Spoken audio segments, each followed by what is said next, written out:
So I want to talk today about ChatGPT and how I find it surprisingly spiritual. So last night I went out, I watched some football, had a few drinks, and then on the way home, I was on the tube in London. For some reason, I decided to get out my phone and start asking ChatGPT some specifically spiritual questions. And I guess in this video, I just want to share to you the conversation I had with ChatGPT on the way home last night. So let's get into it now. So here we are, and this is the conversation on my desktop. But last night, as I said, I was having this conversation with ChatGPT on my phone. So I haven't reviewed it. I just had this idea this morning that it might be interesting to share the conversation, just to really highlight, um, well, a bit of the random thoughts that go through my mind, but also give a view of what ChatGPT responds like about spiritual questions. So here's the question. Um, okay, so I'm interested in the I am teachings, the Christ mind, the idea that we are all one. But how do I preserve free will in trusting these teachings, or do they necessitate fatalism? I think my mind gets quite blown up late at night, and I think when Manchester United have lost some football, well, not lost, they drew last night. They just lost a goal in the last minute. Um, it just gets me contemplating about life and meaning and stuff. So this was the question I asked ChatGPT. How do I preserve free will in trusting teachings like the Christ mind? Um, because I want to recognize that free will, and I want to recognize that I've got a place and to move through this world. But I also am interested in this idea of oneness and unity in us all. So here's what ChatGPT had to say. So that's a great and very nuanced question, one that cuts to the heart of many spiritual paths. The I am teachings, the Christ mind, and the idea of oneness often emphasize a deep surrender to the divine or to a higher intelligence, which can sometimes feel like a threat to personal free will. But let's explore how these teachings actually relate to free will and whether they necessitate fatalism. So ChatGPT gets me. It gets me. It, whatever, gets me. And it understood my question, got into the crux of what I was pondering and wondering about. Um, and it then gave me this answer, and it explored it really well for me. So the next section that it gave me really was about oneness and free will are not mutually exclusive. So it says here, when these teachings speak of oneness, I and the Father are one, or there's only one life, one power, they point to the underlying unity of all being, not the erasure of individuality. Think of it like this: you are a wave in the ocean, you are the ocean, oneness, but you also have a distinct form, individual will. Your individual will isn't erased, but it comes into harmony with the deeper current of life when you awaken to this truth. So free will remains, but it's refined. You begin choosing more in alignment with the whole rather than from fear, ego, or separation.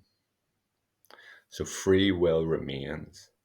It's refined. You begin choosing more in alignment with the whole rather than fear, ego, or separation. So I guess that's a key point that I guess made sense to me when I read it last night. It's my ego that's choosing out of fear. Um, and and free will does remain, but I am choosing to align to the oneness, and I am choosing to align um, with, I guess, my soul that's connected to this oneness. So I guess then the next point it makes is about the Christ mind. It recognized that I talked specifically about it, um, and brought up this paragraph here about conscious free will, not fatalism. So the Christ mind is often described as the state of awareness where you recognize your unity with God or source, and act from love, wisdom, and higher truth. This doesn't mean passivity or resignation. That's a good thing. So, and that was my fear, the whole fatalism thing. It doesn't mean passivity or resignation. And then it gives us a couple of bullet points. So Jesus said, "No one takes my life from me. I lay it down of my own accord." That's radical free will, rooted in love and awareness. And I loved hearing that quote. I remember sitting on the tube, maybe between Westminster and Waterloo, and hearing that quote just made me think, wow, yes, that's so true. It cuts to that point of free will, and it brings up Jesus, the sort of symbol of the Christ mind, and of how he lays down his own life of his own accord. And then it says the Christ mind doesn't eliminate choice; it elevates it. Elevates it. That's fantastic. Like, so, moving from this fear of fatalism, bringing this elevation of free will and choice. You start choosing not from conditioning or fear, but from a deeper piece of clarity. Sorry, a deeper place of clarity. So then the next section is trust and surrender are empowered acts. So again, it's cutting into this idea of taking action, because I guess an idea that like a fear that I have of this whole Christ mind teaching, the stuff I've talked about, the whole idea of unity, is what do I actually do? If everything's perfect and I'm perfect, then what is it I choose and take action in? So it says here, choosing to trust the teachings or life itself, trusting life itself is an act of free will. Surrender is not a giving up, but a conscious decision to align. It's like I freely choose to trust the deeper intelligence of life, even when I don't understand it. This is spiritual maturity. Fatalism is passive and powerless. Surrender is active trust. And I guess that's true as well. I know that surrender is a tough thing to do. And hence, this idea of it being active trust resonated with me as well. I guess I want to get on with concluding this first response that I got from ChatGPT. You can see how layered it is and how helpful it is in summing up a lot of interrelated points, but coming at it from these 4 different angles that it's given me. So it says the I Am teachings empower your creative power, or power, if you pronounce things better than I do. The I Am teachings, e.g., Saint Germain, Neville Goddard. I haven't actually got into the Saint Germain stuff very much, but I've read and listened to an awful lot of Neville Goddard stuff.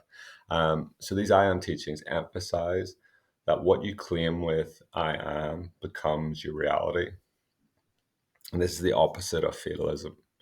I am free, I am whole, I am love, I am choosing trust. These are creative declarations. They affirm your role as a co-creator with the divine, not a pawn in a deterministic universe.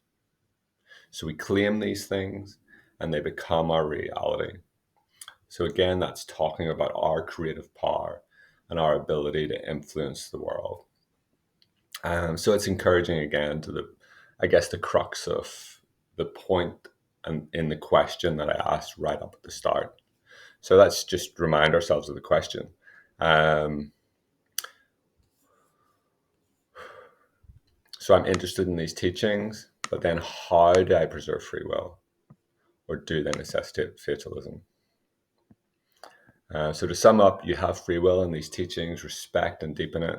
True surrender is a conscious, empowered choice. The Christ mind doesn't erase choice, it illuminates the best one.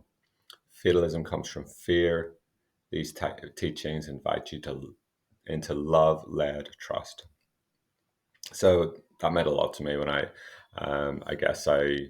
listened to it, read through it on the tube last night.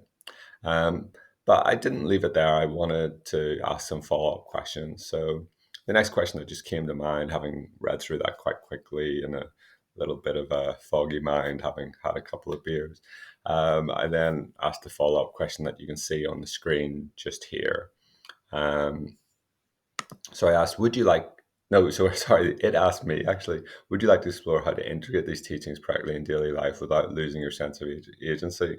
So that's what ChatGPT does. It always leaves you with an extra, would you like this, rather than leaving you to digest and come back with a question. But anyway, sometimes I like his questions, sometimes I don't. But anyway, I reply with this. Okay, this is good.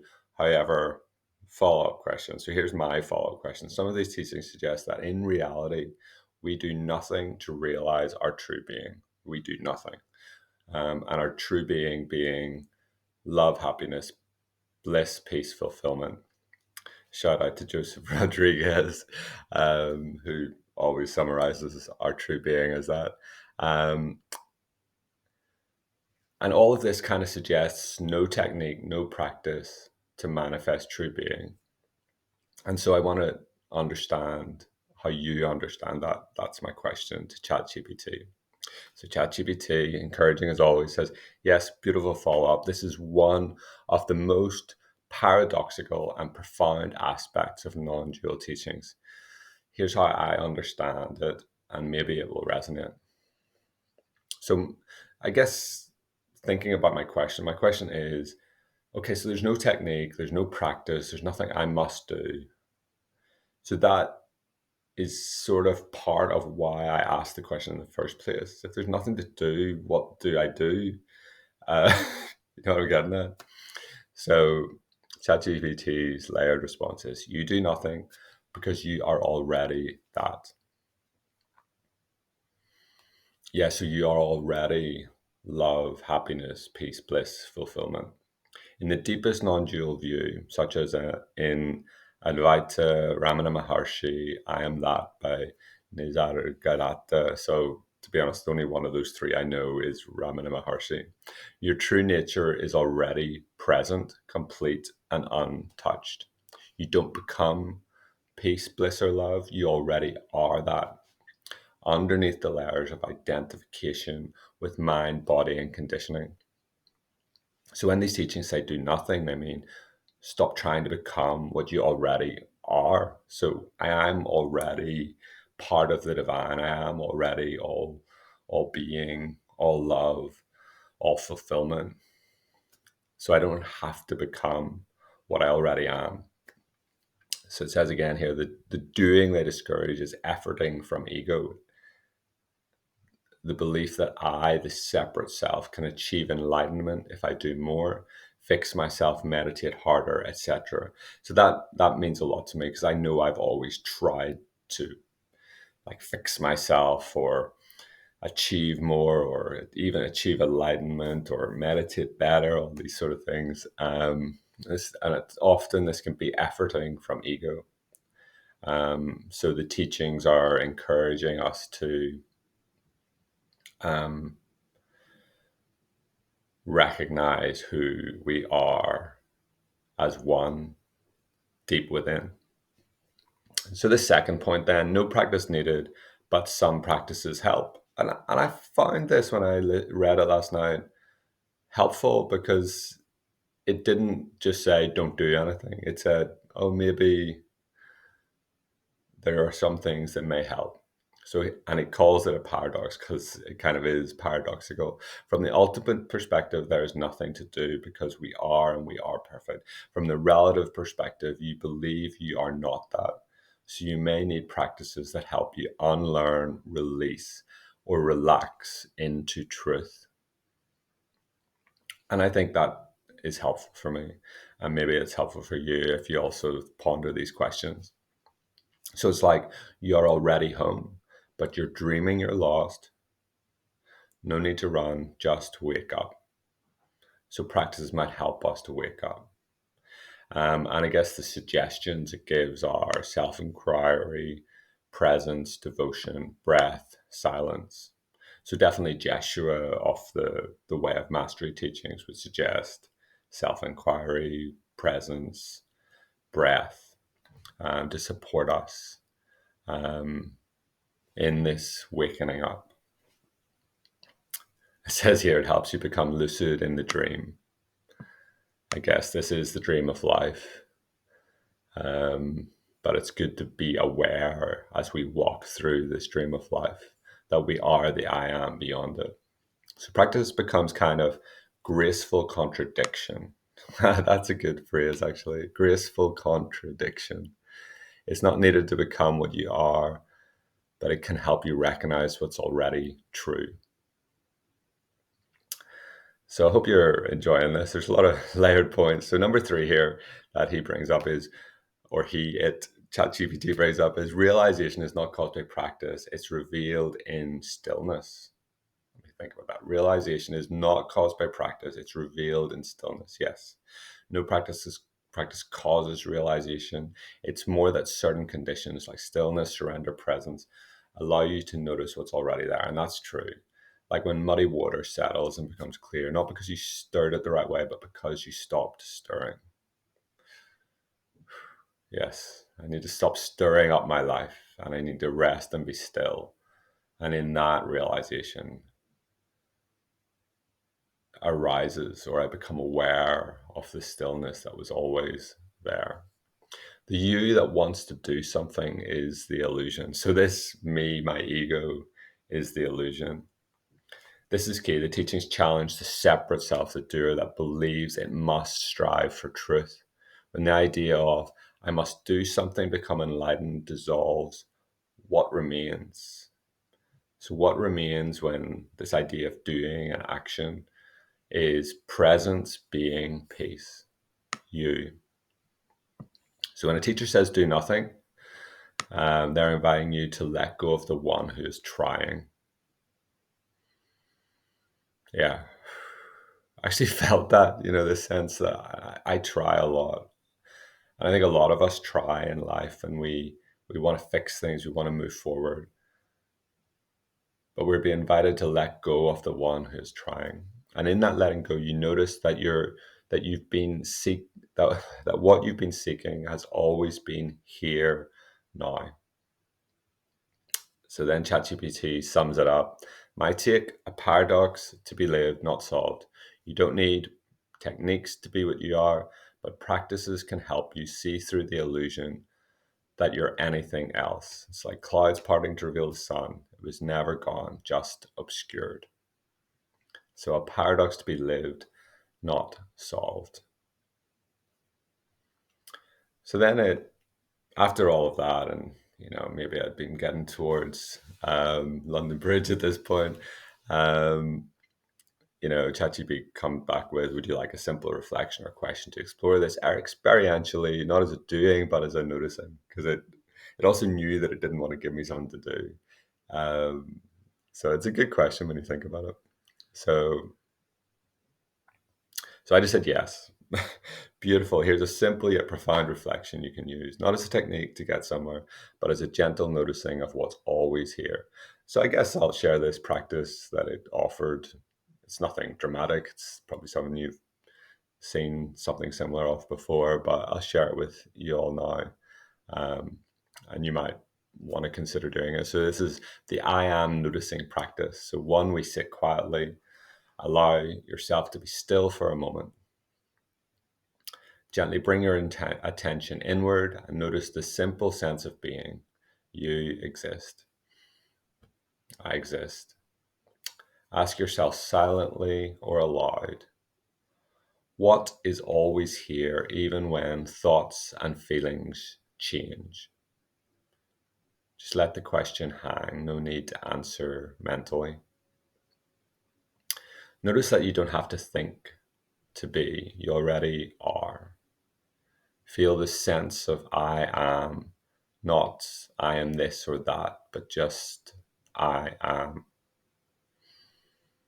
You don't need to describe it, just feel it. If a thought arises like, am I doing this right? Or is this it? Just notice it. Don't follow. Gently return to the feeling of being. Rest there, no effort, just being. I've actually started doing something similar to that at the start of my meditation, just trying to come to that I am presence, let go of all my ideas, let go of the thoughts in my head, let go of the emotional intensity within me, this drive to get up and to get on with my day and return to that I am presence.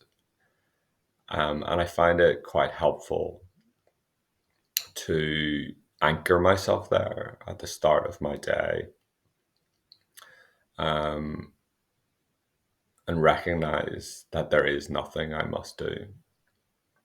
So I guess I encourage anyone watching this to do the same, um, if you find it helpful. So then ChatGPT keeps going. Optional expansion. If it arises, naturally ask who is aware of this thought? Who am I without that thought? What is aware right now? Let these questions dissolve into the silence they arise from. So this is sort of quite a Buddhistic type, if that's a term, I don't know, Buddhistic type thought process that you can use in meditation. Um, and then he says, or it says, why this works without doing anything. Because it doesn't try to achieve peace. It simply invites you to notice what's always been present before striving, before fixing, before seeking. That presence, conscious, aware, still loving, is what many call the Christ mind, true self, or simply awareness.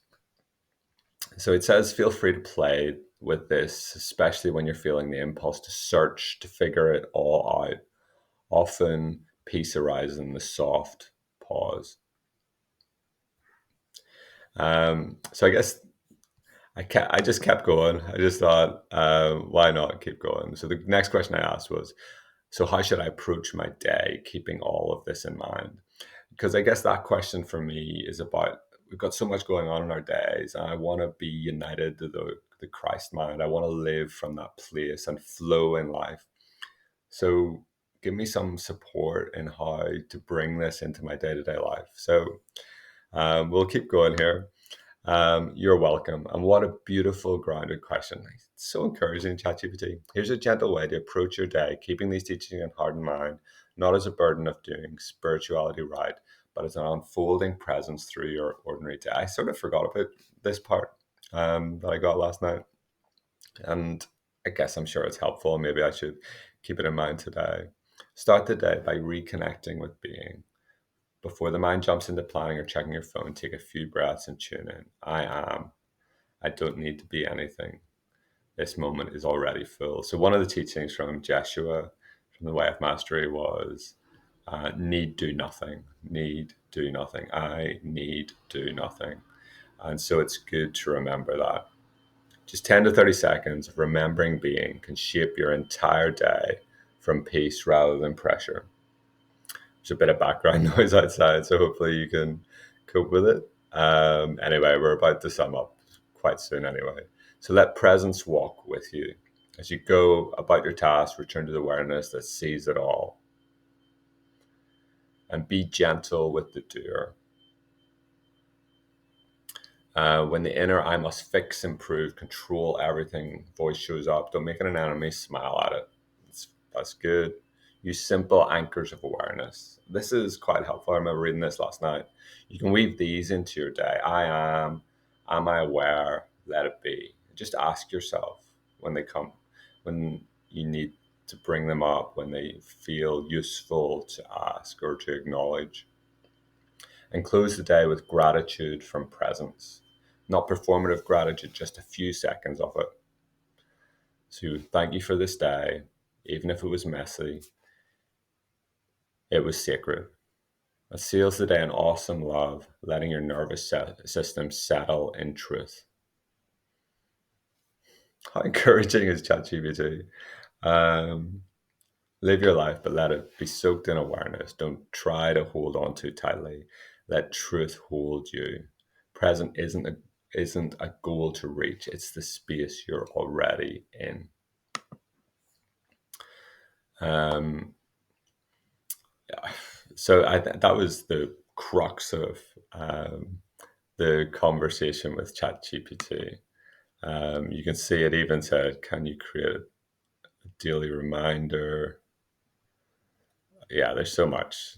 like it went on. So I think at the end, actually, it decided to give me a visual of a daily reminder. So here's the visual of a daily reminder, um, which is okay. Like, but it sort of puts it in. I don't know if it wanted me to print it out or put it on my phone or something. I didn't even ask for this visual. It sort of said, "Would you like one?" And so I said yes, and it gave me this. Um, So that's the share, I guess, of my chat with ChatGPT last night. So I hope you've enjoyed that little go through of my discussion with ChatGPT. And I hope, like myself, you found it surprisingly insightful and thoughtful and spiritual. Um, the insight that it brought to my spiritual questions was very useful for me, and I'd love to hear if you've had similar experiences with ChatGPT.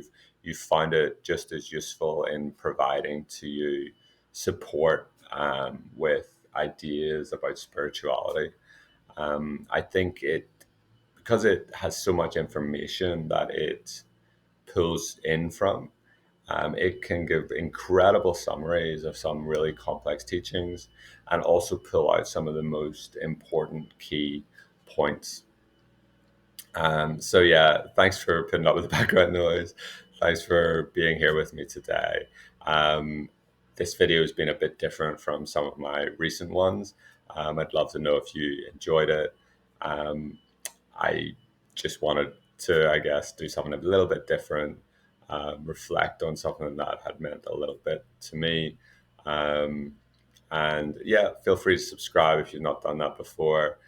Feel free to leave a comment if that's something you'd like to do. I'd love to hear what this brings up for you. So yeah, have a great day, and I'll see you in the next video.